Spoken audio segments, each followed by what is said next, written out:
இப்போ மாண்புமிகு முதலமைச்சர் மு.க.ஸ்டாலின் அவர்கள் பதவி இருக்கும்போது ஒரு விஷயம் சொன்னார். என்ன சொன்னார்னா, நான் வந்து இரும்பு கரம் வச்சிருக்கிறேன், என்னோட இரும்பு கரத்துலேருந்து யாரும் தப்பிக்க முடியாது, யாரா தப்பு பண்ணீங்கன்னா அத்தனை பேரையும் நான் வந்து விடமாட்டேன், சும்மா விடமாட்டேன், தூக்கிடுவேன் அப்படின்னு. தமிழன் வடக்கன் அப்படின்ற அந்த ஒரு இதை பிரிவினையை உண்டாக்கும். மு.க.ஸ்டாலின் அவர்களே பல இடங்களில் பேசியிருக்காரு. இந்த வடக்கன் பாவங்கள் பற்றிலாம் பேசும்போது ஒரு ட்வீட்லாம் போட்டிருக்காரு. எனக்கு இணையதளத்தில் பார்த்தீங்கன்னா நம்ம தோழர்கள்லாம் எடுத்து போட்டுருக்காங்க. அப்போ இதையெல்லாம் ஊக்குவிக்கிறது சுகாதாரத்துறை அமைச்சர் தானே இவர் மா சுப்பிரமணியன் அவர்கள் பேட்டி கொடுத்திருக்காரு. தமிழ்நாட்டில் வந்து போதை பொருளே இல்லையா, 0% எப்படி ஒரு நியூஸ் பேப்பர் கூட படிக்காம ஒரு அமைச்சராக இருக்காருன்னு தெரியல. முழுக்க இந்த போதைப் பொருள் கலாச்சாரத்துக்கு முக்கிய காரணம் திமுக தான். இளைஞர்களை சீரழிக்கிறது இந்த திமுக தான். கேட்டானா அப்பான்னு எங்க அப்பா எனக்கு மளிகை கடை வச்சு கொடுப்பாரு, உங்க அப்பா உங்களுக்கு பழக்கடை வச்சு கொடுப்பாரு, இந்த தம்பியோட அப்பான்னு சட்டக்கடை வச்சு கொடுப்பாரு, எந்த அப்பாவோட மதுக்கடை வச்சு கொடுப்பாரா?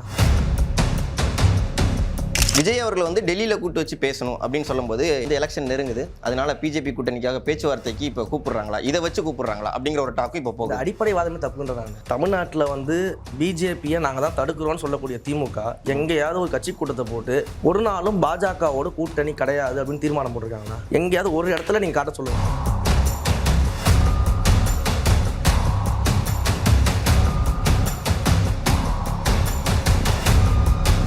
வீடியோ பக்கம் அனைவருக்கும் வணக்கம். ஸோ டிவிகேயின் செய்தி தொடர்பாளர், டிவிகேயின் சிறந்த பேச்சாளர்னு சொல்லலாம். டிவிகே ஆளுகளுக்குலாம் ரொம்ப பிடிக்கும். ஸோ டிவிகே ரமேஷ் அவர் தான் நம்ம கூட இருக்காப்ல. வணக்கம் பிரதர். வணக்கம், நன்றி. எப்படி இருக்கிறீங்க? நல்லா இருக்கேன், நீங்கள் எப்படி இருக்கீங்க? நல்லா இருக்கிறேன்.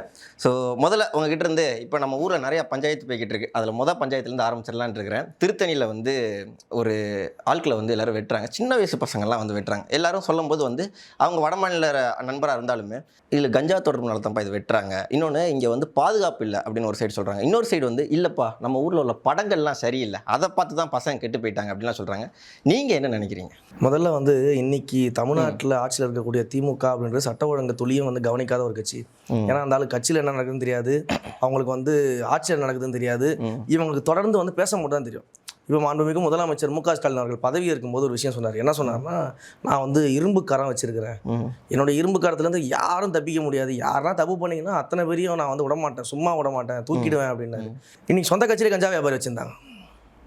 ஜாபர் சாதிக்குன்னு ஒருத்தர் வந்து நேஷனல் லெவல் ட்ரக் மாஃபியா பண்ணிட்டு இருக்காரு, இன்டர்நேஷனல் எக்ஸ்போர்ட் இம்போர்ட் பண்ணிட்டு இருக்காரு. அப்படிப்பட்ட ஒரு ஆள் கட்சிக்குள்ளே இருக்கிறாரு. அப்போ கட்சிக்குள்ளே இருக்கும்பொழுது இதுவே வந்து மு.க.ஸ்டாலின் அவர்களுக்கு தெரியாது.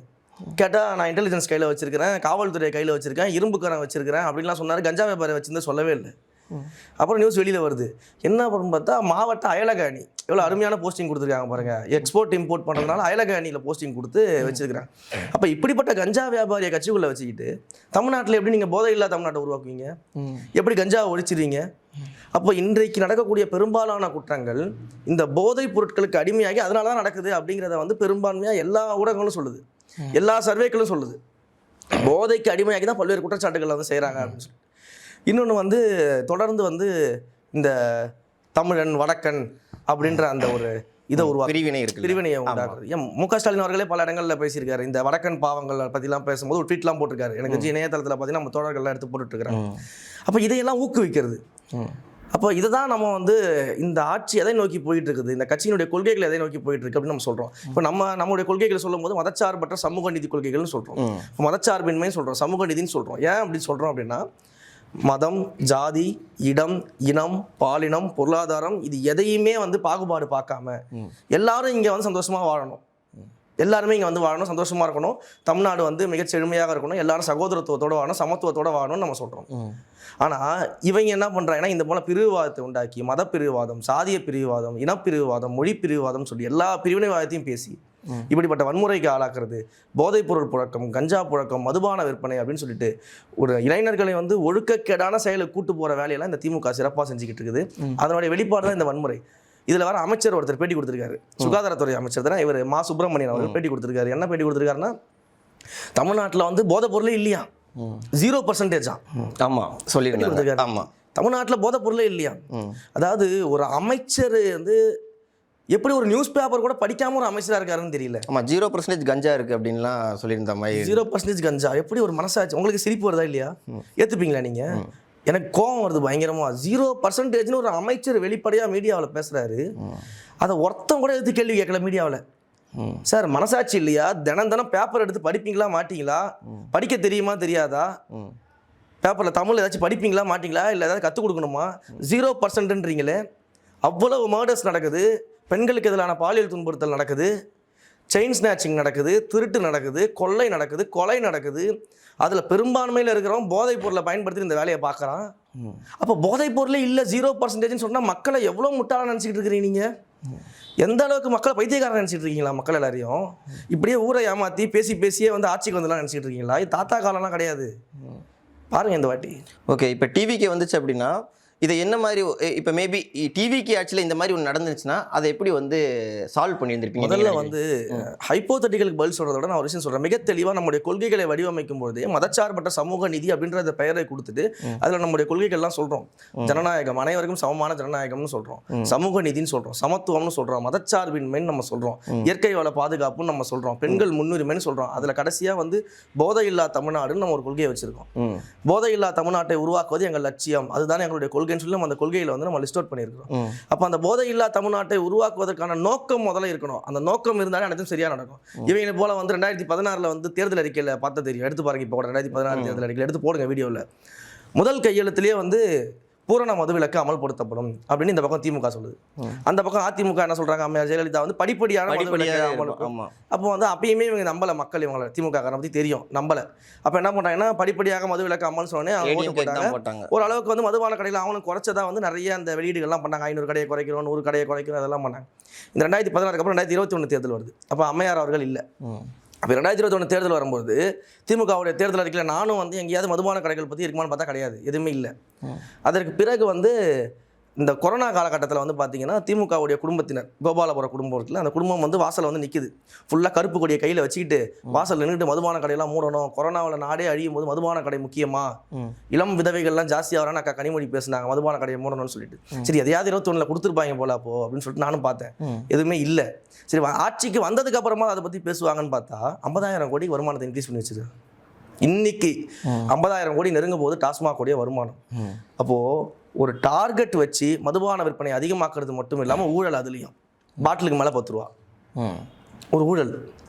இதில் ஒரு அமைச்சர் கூட பேசினாருன்னு நினைக்கிறேன். இந்த பாட்டிலுக்கு மேலே ஏன் 10 ரூபா வாங்குறீங்க வைக்கிறீங்கன்னு கேட்கும்போது, இந்த காலி பாட்டிலெல்லாம் வந்து வாங்கி திரும்ப பெற்று அதை ஏதோ பயன்படுத்துறதுக்கு வந்து ரீசைக்கிள் பண்ணுறதுக்கு நாங்கள் 10 ரூபா வாங்குறோம்னு இதில் விளக்கம் வேறு, அதுக்கு ஊழல் பண்ணுறதுக்கு விளக்கம் கொடுக்குறாங்க.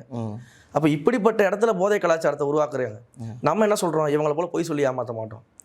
மதுபானங்களை ஒழிப்பதற்கு, போதையில்லா தமிழ்நாட்டை உருவாக்குவதற்கு படிப்படியான என்னென்ன திட்டங்கள்லாம் செய்ய முடியுமோ அதையெல்லாம் தாவேகா சொல்லும். நடக்கவே நடக்காதது எங்களுக்கு ரகசியம் தெரியும்னு சொல்லி நாங்கள் ஆட்சிக்கு வரல, நாங்கள் வரவும் மாட்டோம். அப்படி போய் சொல்லி வர வேண்டிய அவசியம் எங்களுக்கு கிடையாது. நீங்கள் எங்களுடைய தேர்தல் அறிக்கை வெளியில் வரும்போது பாருங்கள், எங்கள் தலைவரோட தேர்தல் பிரச்சாரத்தின் போது நீங்கள் பாருங்கள், இந்த போதையில்லா தமிழ்நாட்டை உருவாக்குவதற்கு என்ன செய்யணும் அப்படிங்கிறத எங்கள் தலைவர் சொல்லுவார். கண்டிப்பாக. இப்போ நீங்கள் ஸ்டார்டிங்கில் பேசும்போது சொல்லியிருந்தீங்களே, மதம் வேறா இனம் வேறா பிரித்து வச்சுருக்காங்க. ஆனால் இதெல்லாம் பிரிக்கக்கூடாதுங்கிறத அவங்க கொள்கையே, ஆனால் உள்ளுக்குள்ளே பிரித்து வச்சுருக்காங்க.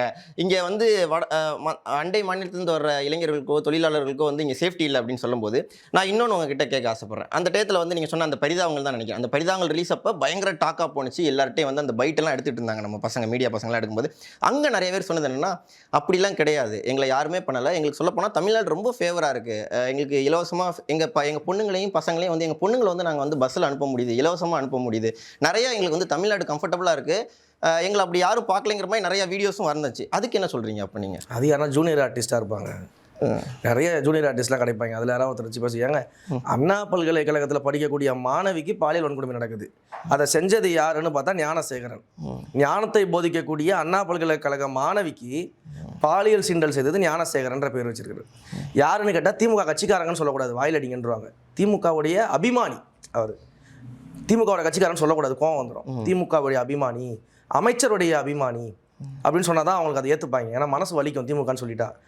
அப்போ இப்படிப்பட்ட ஒரு ஆளை இங்கே வச்சிருக்கிறீங்க, இப்படிப்பட்ட ஒரு ஆட்சி நடக்குது. இதே கிளாம்பாக்கம் பஸ் ஸ்டாண்டில் அந்த செய்தி ஞாபகம் இருக்கா அவங்களுக்கு? வெளியூர்லேருந்து வந்த, வட மாநிலத்திலேருந்து வந்த ஒரு பெண்ணை ஆட்டோவில் தைரியமாக கடத்தி கொண்டு போயிட்டான். பேருந்துக்கு வெயிட் பண்ண பொண்ணு ஆட்டோவில் கடத்தி கொண்டு போயிட்டான். அப்போ ஒன்று இங்கே வந்து வட மாநிலத்திலேருந்து வர்றவங்களுக்கு பாதுகாப்பு இல்லை, இல்லை அதுலேருந்து வரக்கூடிய குற்றவாளிகளை தமிழ்நாட்டில் இருக்கவங்களுக்கு பாதுகாப்பு இல்லை. அப்போ இது ஏன் நடக்குது அப்படின்னா, நீங்கள் தொடர்ந்து இந்த பிரிவினைவாதம் பேசி இந்த சட்ட ஒழுங்கை பாதுகாக்காமல் ஒரு பக்கம் இருக்கிறது, அதுதான் மெயின் காரணம். இன்னொன்று தொடர்ந்து இந்த பிரிவினைவாதம் பேசிக்கிட்டே இருக்கிறது. அவன் வேலைக்கு வந்திருக்கிறான், பஞ்சம் பிழைக்க வந்திருக்கிறான். இது டிஎம்கே பேசல, இது இன்னொரு கட்சிக்காரங்க தானே பேசுகிறாங்க. யார் பேசினாலும் சரி, யார் பேசினாலும் சரி, அது தப்பு தானே. எல்லாரையும் ஒன்றாக தானே பார்க்கணும். எல்லாரும் இங்கே பிழைக்க வந்திருக்கிறாங்க அப்படின்னா நம்ம அவங்கள வந்து மட்டம் தட்டி பேசுறது வந்து நியாயம் கிடையாது. அப்போ நீங்கள் மட்டம் தட்டி பேசும்போது அப்போ ஒரு போதைப் பொருளை பயன்படுத்துகிறவனுக்கு அவன் போதையில் இருக்கும்போது தான் வந்து தன்னை ஆண்மகனே நினைக்கக்கூடிய பல பேர் இங்கே இருக்கிறாங்க. அப்போ அப்படிப்பட்ட ஆட்கள் என்ன நடக்கும்? பஞ்சம் பிழைக்க வந்தவர்கள் தானே, நம்ம என்ன வேணால் பண்ணலாம் அப்படின்ற மனநிலை உருவாகுதா? அதை உருவாக்குறது யார்? அப்போ இதை தான் நம்ம எதிர்க்கிறோம். உங்களுடைய நீங்கள் என்ன மென்டாலிட்டியை வந்து கொடுக்குறீங்க இந்த மக்களுக்கு, இந்த இளைஞர்களுக்கு என்ன சொல்லி தரீங்க அப்படிங்கிறது தான் விஷயமாக நம்ம பார்க்குறோம். முழுக்க முழுக்க இந்த போதைப் பொருள் கலாச்சாரத்துக்கு முக்கிய காரணம் திமுக தான். இளைஞர்களை சீரழிக்கிறது இந்த திமுக தான். கேட்டானா அப்பான்னுவார். எங்கள் அப்பா எனக்கு மளிகை கடை வச்சு கொடுப்பாரு, உங்கள் அப்பா உங்களுக்கு பழக்கடை வச்சு கொடுப்பாரு, இந்த தம்பியோட அப்பா வந்து சட்டக்கடை வச்சு கொடுப்பாரு, எந்த அப்பாவோட மதுக்கடை வச்சு கொடுப்பாரா? இந்த அப்பா ஏன் வச்சு கொடுத்துட்ருக்காரு? அப்போ இவர் அப்பாவா? இதுதான் நம்ம கேள்வி கேட்குறோம். இதை கேள்வி கேட்டால் கோச்சிக்கிறாங்க, சண்டைக்கு வராங்க. கண்டிப்பாக. ஸோ அடுத்து நான் உங்ககிட்ட வந்து இப்போ இந்த சிபிஐ விசாரணை பற்றி ரொம்ப போய்கிட்டு இருக்கு. இன்னைக்கு கூட காலைல ஒன் இண்டியா நியூஸில் பார்க்கும்போது சொல்லியிருந்தாங்க, அது பயங்கர கெடுபடியாக போயிடுச்சு. குஷி ஆனந்த் அப்புறம் எல்லாரையும் கூட்டு வந்து நேற்று ஏதோ 14 மணி நேரம்லாம் வந்து பயங்கரமாக போயிருக்கு. விஜய் எப்படியாச்சும் டெல்லி மீட்டிங் கூட்டு வந்துடணும் அப்படின்னு ஸ்கெட்ச் போட்டிருக்காங்க, கூட்டு வந்து பேசிடலாம் அப்படின்லாம் சொல்லியிருக்காங்க. அது என்ன மாதிரி போய்கிட்டு இருக்கு? உண்மைதானே அந்த நியூஸ் எல்லாம்? எனக்கு சிபிஐக்குள்ளே ஒன் இண்டியா இருக்குன்றது நீ தான் தெரியும். அது எப்படிங்க ஒரு சிபிஐ அலுவலகத்துக்குள்ளே விசாரணை நடக்குது, விசாரணைக்கு போகிறாங்க வராங்க, இதில் என்ன நடக்குதுன்னு எப்படி தெரியும்? அவங்கள தவிர மற்றவங்களுக்கு எப்படி தெரியும்? அந்த அதிகாரிகளுக்கும் அங்கே விசாரணைக்கு சென்ற விசாரணைக்காக பதில் சொல்ல போனவங்க தவிர்த்து வேறு யாருக்குமே அங்கே எதுவும் தெரிய வாய்ப்பே கிடையாது. இதெல்லாம் சில மீடியாக்கள் வந்து அவங்களுக்கு ஒரு கண்டென்ட் வேணும். பட் அது பெரிய பத்திரிகை தானே, அது உங்களுக்கு அவங்க எதுவும் ரிசர்ச் இல்லாமல் போட மாட்டாங்க. எப்படிங்க சிபிஐயில் என்ன விசாரணை நடக்குதுன்னு அவங்களுக்கு தெரிஞ்சிருமா? சிபிஐயில் ஆள் வச்சிருக்காங்களா இல்லை இவங்க சிபிஐக்குள்ளே இருக்காங்களா? அப்போ நம்பகத்தன்மை போயிடாதா? அப்போ இப்படிப்பட்டது எழுதுறாங்கன்னா நம்பகத்தன்மை எப்படி இருக்கும்? அதாவது இதெல்லாம் வந்து அவங்களுடைய வியூகத்துக்காக எழுதுறது, இதெல்லாம் வந்து அவங்களுக்கு வந்து ஒரு ரீச் இருக்கணும், இல்லை வந்து ஏதாச்சும் ஒரு பதில் கிடைக்கணும் அப்படின்றதுக்காக மேபி இந்த கேள்விகளை எழுப்பலாம், இதெல்லாம் பண்ணணும். சிபிஐ விசாரணை பொறுத்த வரைக்கும் எங்கள் கிட்ட வந்து மடியில் கனம் இல்லை, வழியில் பயம் இல்லை. அதனால் அங்கே என்ன நடந்தோ நாங்கள் சொல்ல போகிறோம், எங்கள் கிட்ட இருக்க ஆதாரத்தை கொடுக்க போகிறோம். அதுக்கான முடிவுகள் வெளியே வரும்போது நீங்கள் பார்க்க போகிறீங்க. அதில் நாங்கள் தெளிவாக இருக்கிறோம். இதில் எங்களுக்கு என்ன பயம் இருக்குது? இதில் நாங்கள் சந்திக்கிறதுக்கு தயாராக இருக்கோம். சிபிஐ விசாரணை நடக்கட்டும். அதை தந்து அந்த சிபிஐ விசாரணைக்கு மேலாக வந்து உச்சநீதிமன்றத்தினுடைய நீதிபதி அமைந்த குழுக்கள் இருக்கு, அந்த குழுக்கள் வந்து அதை பார்க்க போறாங்க. தீர்ப்பு வரும்போது அதை பார்க்க போறோம். அதுக்குள்ள இவ்வளவு அவசரமே தேவை கிடையாது, அதற்கான விரைவில் வெளியில வரும். ஓகே. ஏன்னா இந்த நியூஸ் இன்னைக்கு வரும்போது என்ன அப்படின்னா, விஜய் அவர்களை வந்து டெல்லியில் கூட்டு வச்சு பேசணும் அப்படின்னு சொல்லும்போது என்னால் இன்னொரு சில விஷயங்கள் என்னால் பார்க்க முடிஞ்சு. ஓகே, கட்சி வந்து எலெக்ஷன் நெருங்குது, அதனால பிஜேபி கூட்டணிக்காக பேச்சுவார்த்தைக்கு இப்போ கூப்பிடுறாங்களா, இதை வச்சு கூப்பிடுறாங்களா அப்படிங்கிற ஒரு டாக்கும் இப்போ போகுது. அடிப்படைவாதமே தப்புன்ற நான்.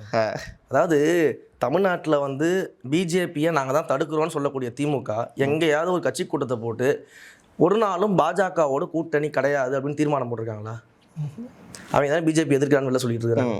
எங்கேயாவது ஒரு இடத்துல நீங்கள் காட்ட சொல்லுங்கள், நாங்கள் வந்து எங்கள் கட்சி கூட்டத்தை கூட்டி எல்லாத்தையும் கையெழுத்து வாங்கிட்டோம், பாஜகவோட கூட்டணி கிடையாதுன்னு தீர்மானமாகவே நாங்கள் ரிலீஸ் பண்ணிட்டோம், இந்தா நாங்கள் தான் பாஜக எதிர்க்கலாம் அப்படின்னு காட்ட முடியுமா? நாங்கள் போட்டிருக்கோம், காட்டுமா?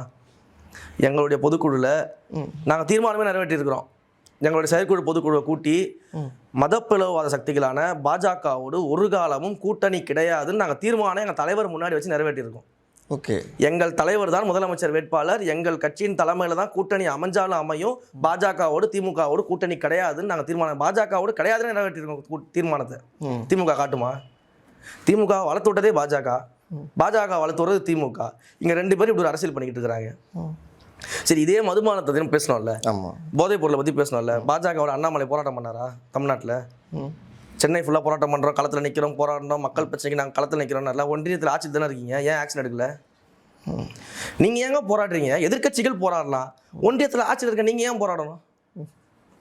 கவர்மெண்ட் உங்ககிட்ட இருக்குது, அதிகாரிகள் இருக்கிறாங்க, ஏன் மற்ற மாநிலங்கள்லாம் வந்து மதுபான ஊழல் அதெல்லாம் வந்து நீங்கள் எடுக்கிறீங்க, அந்த ஆட்சியை மாற்றுறீங்க, கைது பண்ணுறீங்க, நடவடிக்கை எடுக்கிறீங்க, தமிழ்நாட்டில் மட்டும் ஏன் எடுக்க மாட்டீங்க?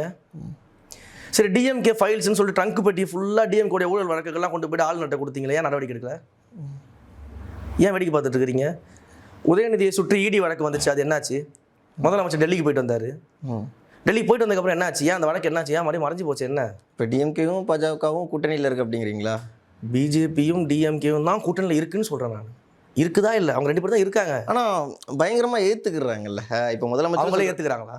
இப்போ முதலமைச்சரும் எல்லா இடத்துலையும் சொல்கிறாப்லே, நாங்கள் வந்து அந்த மாதிரிலாம் கிடையாது, நீங்கள் வந்து சாதாரணமாக நினைக்க வேண்டாம் அப்படின்லாம் சொல்கிறாப்லே. தொட்டுப்பார், அடிச்சுப்பார், ஆனால் டெல்லிக்கு போயிடுவார். இப்போ KN நேரு மேலே 1000 கோடிக்கு ஊழல் இருக்குன்னு சொன்னாங்க, இடி வந்து சொல்லுச்சு. ஏன் அவங்க பையன் டெல்லிக்கு போய் இவர் நிர்மலா சீதாராமன் உடனே பார்த்தாரு? ஏங்க இடி வரும்போதுலாம் நீங்கள் டெல்லிக்கு போயிருங்களா? ஏன் முதல்ல அதை சொல்லுங்கள். அப்புறம் எங்களை பார்த்து நீங்கள் கேள்வி கேட்குறீங்க டெல்லின்ட்டு. நீங்கள் இடி வந்துச்சுன்னா அடுத்த செகண்ட் போய் டெல்லியில் போய் காலில் விழுந்துடுறாங்க, ஐயா எங்களை எப்படியாவது காப்பாற்றுக்க மோடி ஐயா அப்படின்னு. இவன் மற்றவங்கள பார்த்து வந்து பிஜேபி பி டீம். கம்யூனிஸ்ட் கட்சியை பார்த்து பிஜேபி பி டீம்னு சொல்லிட்டு முரசொலியில் எழுதுறாங்க திமுககாரங்க. கூட்டணி கட்சி ஆமாம், முரசொலியில் எழுதுறாங்க பிஜேபி பி டீம்னு எழுதுறாங்க. அது இந்த பைண்ட் டப்பாவோட சுற்றிட்டு இருக்காங்க, கையிலேயே வச்சிருக்கிறாங்க.